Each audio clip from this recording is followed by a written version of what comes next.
The work that we'd done previously with Metalshub, just accessing the platform, it opened up new markets to us, it opened up new customers. So we start with the problem. So we're a global team, so we put great emphasis and believe there is huge value in managing our business on a regional basis. So we found ourselves at a time when not only was the team situated across multiple time zones, multiple regions, multiple products, very different requirements in each of the markets. And actually, as an aside, I think one of the lessons and one of the sort of starting points for that realization was actually the work that we'd done previously with Metalshub, just accessing the platform. It opened up new markets to us, it opened up new customers. So not only were we dealing with sort of geographical challenges, we were dealing with quite a significant increase in the flow of information into the business. So enquiries coming into the business, depending on where you were, came in via a different medium. So in China, it tended to be via WeChat. In Europe, it would be email or WhatsApp. A lot of information coming in, and we were capturing and managing that information in a really inconsistent way.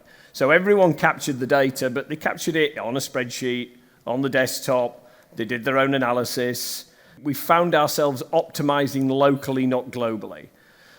What we needed to try and make sure was that every ton that we produce delivers the best value that we can to the business.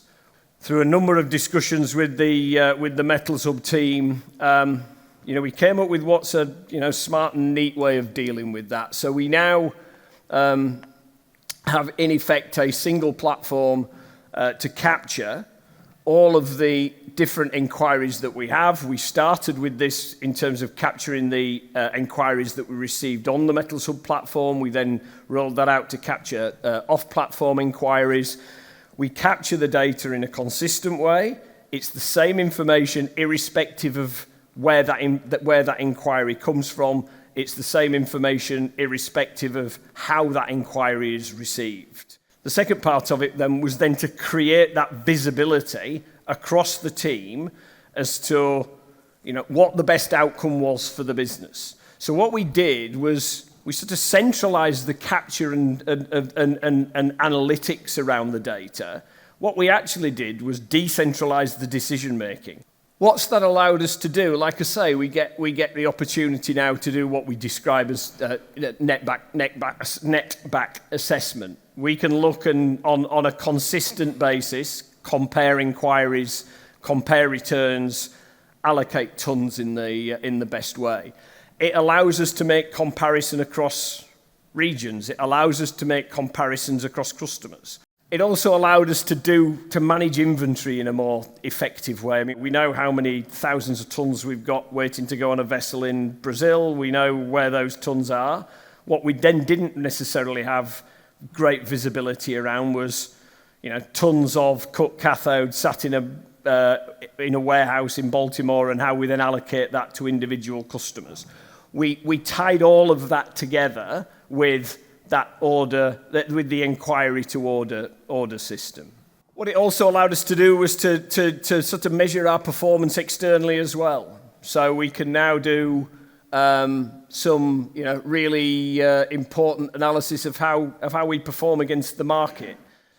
In loading the data into the system in exactly the same way every time, irrespective of where and how the inquiry was received, allows us to make those to do the performance analysis that we need to do to make the business more successful and make the business more effective. We can now look at success rates. So how many inquiries do we receive? How many of those inquiries are converted to live orders? We can do the comparison at a customer level. It allows us to have informed conversations with customers. We can actually now have a data-informed conversation with them around what is it that we're not getting right? What is it that we're missing? It's allowing us to make far better decisions around which customers to engage with. It also allows us to understand our customers just that little bit better because we have data to support the conversations that we're having with them. The other point, I think the final point, is the visibility that we've created around the business. That the team in Asia can see exactly the kind of deals that the team in Brazil are doing, for example. So that we've developed a far better understanding across the global sales team around how we deliver the best value for the business that we run today. We believe that this has been valuable to the business. This has been an investment that we've made. The return on that investment, we believe, has been more than worthwhile. It's nice to get that sort of validation in part from an external third party as well.